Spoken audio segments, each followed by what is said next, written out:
itapigwa Jumamosi.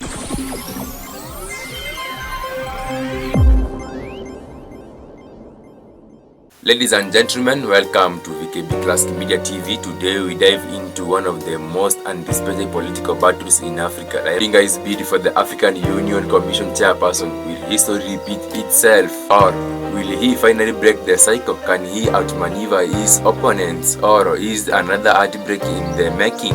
Stay tuned as we uncover the drama, the mob plays, and the ultimate fate of Raila Odinga in this highly stakes of election. And there you have it, the battle for a youth chairperson is heating up, but will Raila Odinga finally clinch victory? Or is he destined to remain the eternal contender? What do you think? Will Africa embrace his leadership, or will another candidate take the crown? Let us know your thoughts in comment section below. Don't forget to like, share, subscribe to VKB Classic Media TV for more exclusive political insights and updates. Now, I have another video here. You want to watch it and then we crown this video. Then see you in another next video. We are talking of the theme of reparations at this convention. This is an issue that is dear to the African continent. It is a top issue which will be discussed. We also are going to talk about further consolidation of the Africa Continental Free Trade Area and what needs to be done to integrate Africa more on business. There are issues of digital trade that are going to be discussed in this forum. We also need to note that it's a moment to also appreciate Musa Faki, who is serving his final term. This is his final session at the AUC. After that, he cedes way to the new person.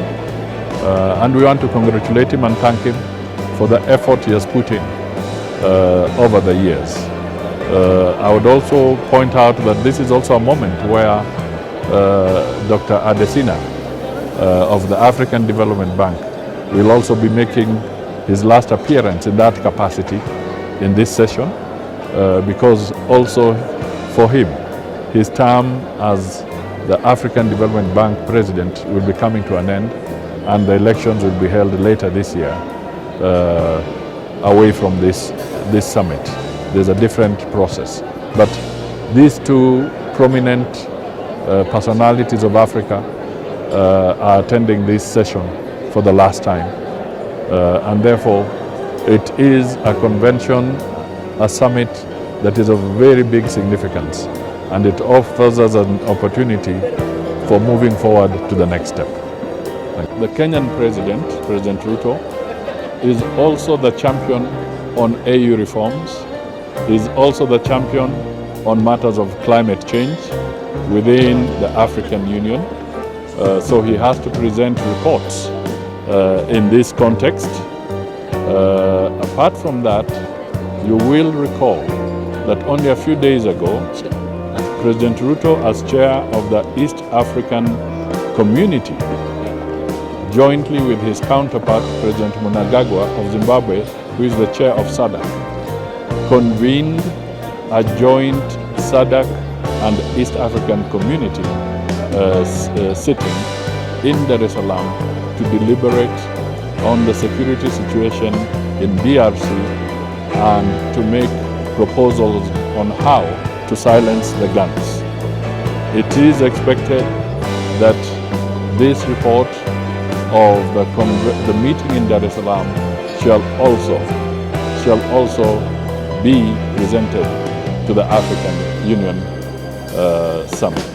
So basically, these are the issues. As the record shows at this point in time, we have attendance from 49 countries. The only ones missing in this sitting are those that have been sanctioned for various reasons, therefore they cannot attend. But the 49 that are present constitute a quorum. So this summit, this session is properly constituted and it has the appropriate quorum to conduct the elections of the African Union Commission. We are expecting about 35 heads of state. About 8 countries will be represented by their foreign affairs ministers. About 3 countries will have either the prime ministers or the vice president, but in total they constitute 49 countries. President Ruto is expected here to lead the Kenyan delegation. He arrives on Thursday. They'll have their sessions on Friday as head of state level, the summit level. And then on the 15th, we enter the final stage where the election of the chairman of the African Union Commission shall be elected. While here, we anticipate that Mauritania, that has been the chair of the African Union, they'll be handing over to Angola. The president of Angola will be taking over as the new chair of the African Union. So he is the one who will be presiding over this electoral process, particularly for the AUC chairman and vice chairman. This is an extremely critical moment for Africa, because there are very, very urgent issues to be dealt with. The crisis in DRC, the crisis in the Sahel region, the hotspots that we are seeing in other parts of the continent require urgent attention. And therefore, it is absolutely essential that the outcome of this summit produces the renewed leadership, the new leadership for the African Union Commission. It would be very unfortunate if this summit ended without a conclusion on the electoral process. We have urgent matters, critical matters as a continent, and therefore firm leadership is needed. And this is why Kenya has presented the candidature of Raila Amolo Odinga.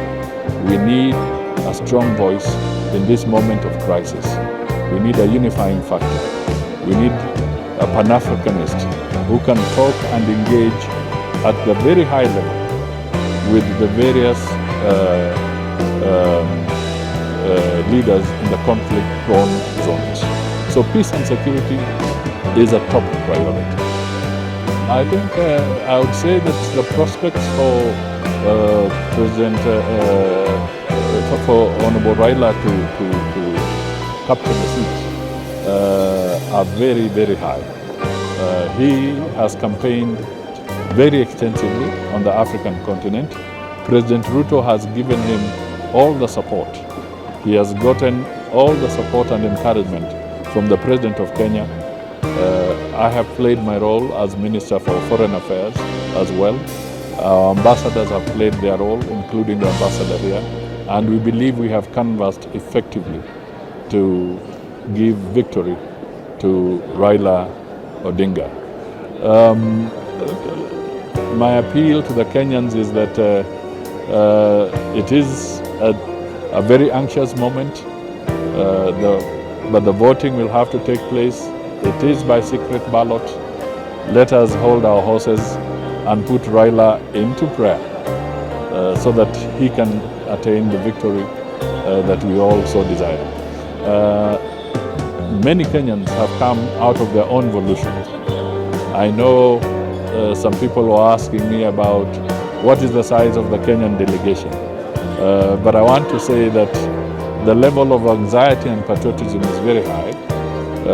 The Kenyan delegation is the standard delegation, which is normally led by the president during a summit like this.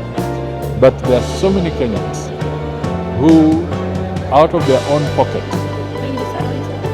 and their own commitments, have come into Addis Ababa to show in solidarity with our candidate, Raila Odinga, and to also show patriotism. There are some who are even coming by bus because we border Ethiopia.